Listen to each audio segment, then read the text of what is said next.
Hello. How are you today? Fantastic. Today I'm gonna ask you about how Americans think wow about Vietnam. Oh, Vietnam in the futuristic. And what do you think Vietnamese gonna say wow when they think about America? Well, first of all, the ways in which Vietnam is living in the future. I wouldn't go as far as Vietnam is living in the future. It's not a super futuristic society like Japan or something like that. But a few things about Vietnam that are more convenient than in America are the the bank payment system. America doesn't yet have a bank payment system like as quick and convenient as VN Pay.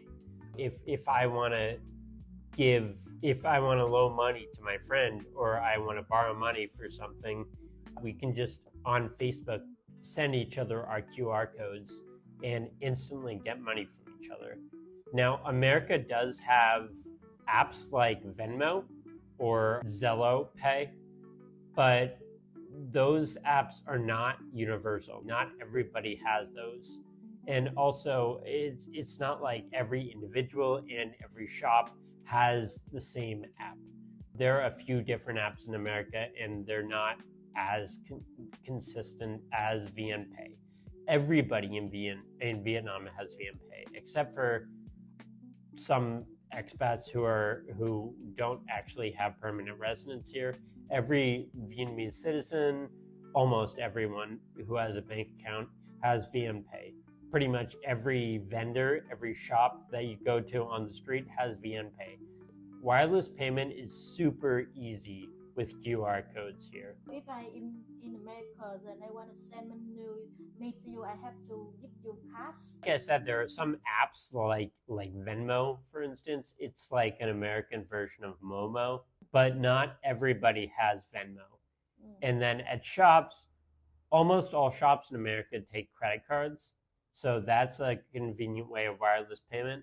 But you can't pay your friends or colleagues with credit card. VNPay QR code scanning is just a universal way to pay everyone in Vietnam that's very convenient. Oh, I didn't know that. And anything else that you think Vietnam is so cool? Another thing that is futuristic about Vietnam is the cross country transit system. It's very cheap, fast, and easy to get to basically anywhere in Vietnam. In America, first of all, going between cities in the country or between areas across the country, it's expensive. That's the first thing that needs to be considered. Second of all, it takes a lot longer. America is just bigger. Third of all, the infrastructure is just not very good. You can't even get to most places unless you're lucky. If you want to get somewhere that's not in the middle of a major city, you're probably going to take at least 2 legs for your journey, probably more than that. But in Vietnam, you can get to pretty much anywhere with just one bus. Recently, on our way to Con Dao, you and me went to Chun Dae, which is a small port city across the water from Con Dao. It's not a tourist city. It's not populous. There aren't a lot of people that live there. So it's really not a big destination for anyone who doesn't live there. But there was a bus that went directly to the market there from Saigon. And I wasn't surprised at all because there are buses that go pretty much anywhere you want to go from Saigon, which is fantastic. America just does not have that. It does have airports, but again, those don't get you where you want to go unless you're going to a major city. Especially if you can go around Vietnam, it's gonna be so amazing because every single different places in Vietnam had different scene and it look completely different. Right. It's gonna be very exciting. Exactly. Not really related to this is not related to the topic we're talking about, but Vietnam is so geographically diverse. I will never stop talking about that. How Vietnam is small. I believe it's only about twice the size geographically of California, but it has everything. It has mountains, it has beaches, it has jungles and forests and lakes and deserts, everything that you could want. It's incredible how ecologically gifted Vietnam is in that sense. And anything else? That is futuristic about Vietnam. Well, I've got to say, one thing I really like about Vietnam, probably the thing that I miss most when I go back to the US for long periods, is the fact that Vietnamese towns and cities tend to have commercial districts mixed with their residential district. For instance, almost no matter where you are staying, there is going to be a tap khoa, like a little shop to buy snacks or like household goods or whatever. There's probably going to be one of those within a few blocks. In America, it's a real bummer. The neighborhood my parents live in, I love staying there. It's a beautiful neighborhood. But if I want to go out to get a bag of potato chips, I need to walk almost 2 kilometers. That tends to be the same with a lot of residential neighborhoods in America. Neighborhoods with a lot of houses in them, is they're far away from from any shops or anything like that, which could be seen as a good thing because shops can be noisy or they can have trucks driving to and from them. But also, I think it's really convenient, and it's something America doesn't have that I love about Vietnam. In my family live in a top of small hill, and even there is two tạp hóa, Right. two desktop store, so I can buy stuff anytime I want and very near to my house. Even we live in a very small. That's awesome. Sometimes you want something very small, like you think, oh, we're out of napkins or we're out of dish soap, and if you have that a tap khoa right near you, you can just go out and get it in 2 minutes. It's so convenient. I love it. I miss that when I'm in America. There are some other things about Vietnam that really wow foreigners when they visit here usually. I think I've talked about this before, but the availability of fruit and fruit juice is amazing. The fact that you can get a full cup of fresh fruit juice and it's really good, and you can get it for like $1 or $2, that's incredible to me, because in America, if you want fresh fruit juice, it's expensive. If it's real fruit and it's good quality fruit, it's probably going to cost you $7 or $8, which is, I don't know, like $160K or $190K for a glass. In America, it's just not feasible to drink fruit juice every day, but here it is feasible, and it's so good. It's great. I love that. And same with smoothies. Same with when I go to the market and I buy vegetables, I'm amazed at how much I can get for $5 or like around $120K. I can get more vegetables than I can eat in a week, even if I like was eating them every single day, which is insane. In America, you can't do that at all. Produce is a lot more expensive. There are just a lot of little things like that about really living life in a simpler way that do wow Americans when they visit Vietnam a lot. No, I wouldn't say Vietnam is not living in the future, whatever that means.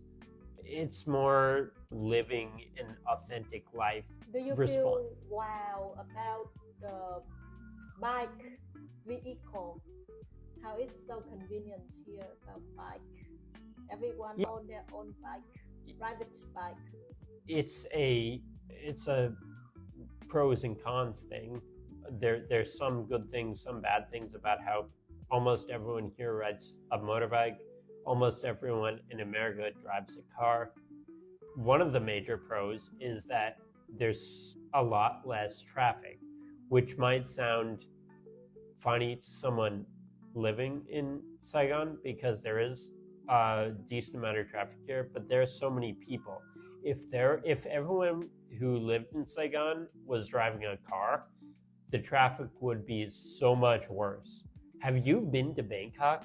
The traffic is way worse than in Saigon because people have cars, and when there are millions of cars out on the road, things are so slow.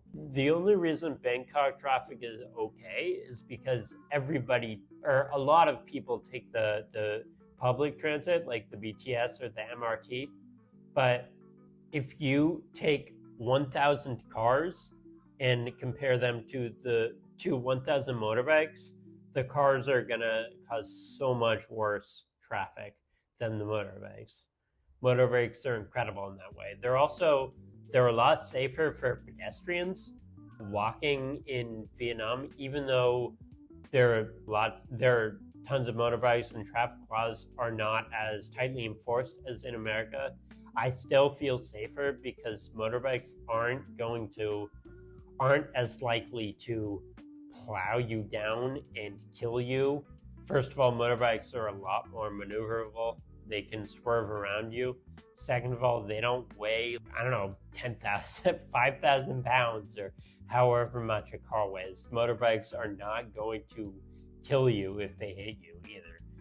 I've never actually been hit in the 12 years that I've lived here, but even if I was, I don't think that I would have anything worse than maybe a broken bone, but probably not even that. And let's talk about what makes Vietnamese gonna be wow about Americas. It's a bit harder for me to speak on that because I have experienced being an American in Vietnam. I obviously haven't experienced being a Vietnamese person going to America. There's one thing that I think Vietnamese gonna be wow because every single one family in America use a washing machine, right? A washing machine and a dishwasher. We were just talking about that yesterday. In America, almost every kitchen has a dishwashing machine, like a machine usually that's built into the counter where you can just put your dishes in there when they get dirty, and then when the dishwasher is full, you put in some soap and you press a button, and it takes 1 hour to wash the dishes put in there, which is very convenient. It uses a lot of water, but it's very convenient compared to washing all the dishes by hand. It takes a lot longer, and also I think it's not great for your skin to wash all the dishes by hand, unless you wear gloves and everything. But another useful device that most American kitchens have is a garbage disposal in the sink. It's a machine that is inside the sink, under the drain in the sink, and it will grind up and mash up your garbage so it goes down the drain, which is great because you know how in your kitchen sink a lot of food gets in there, food from vegetables that you and meat that you make. If you have a garbage disposal, you can just press a button when the drain gets full, and the food is all mashed up, and then the drain works fine again. In Vietnam, usually when the drain gets full, you have to actually take out the little basket and so pour it in the trash. It's pretty gross. I don't like doing it. I love the garbage disposal. It's so satisfying just to have the drain is so clogged, water can't go down, and then you press a button and it'll go for a few seconds, and then you press it again and the water just goes down the drain. It's great. How about the toilet? They have the... Oh my God, don't get me started on toilet paper versus the bidet or the butt sprayer or whatever you want to call it that Vietnam has. It's so nice, man. When I go back to America, I'm so frustrated that a lot of people use only toilet paper. It does not make sense, guys. When you're washing your dishes, you don't just wipe them with a dry rag. You spray them with water and then you wipe them and then they get clean. If you just wipe it with a dry rag, then you're just spreading the dirt on the plate around on the plate. It's so stupid. If any Americans watch this, please get a bidet or a butt sprayer. It will change your life. And I'm not even exaggerating. I've talked to Americans who got a bidet at one point, because you can buy them there. And those people, more often than not, they say, it changed my life. Just do it. It's not expensive. It's pretty easy to install. It is so worth it, I promise. What is that? I don't really understand because I'm not native speaker. The water sprayer in the bathroom. Yeah. In America, they don't have those. Oh. They only have toilet paper. Oh, that's so sad. I know, it's so sad. It's tragic. It's tragic that all these 300 million people in America are living like that. Oh. They need to open their eyes and wake up to the virtues of the butt sprayer. Oh, why they don't sell that? It's fucking...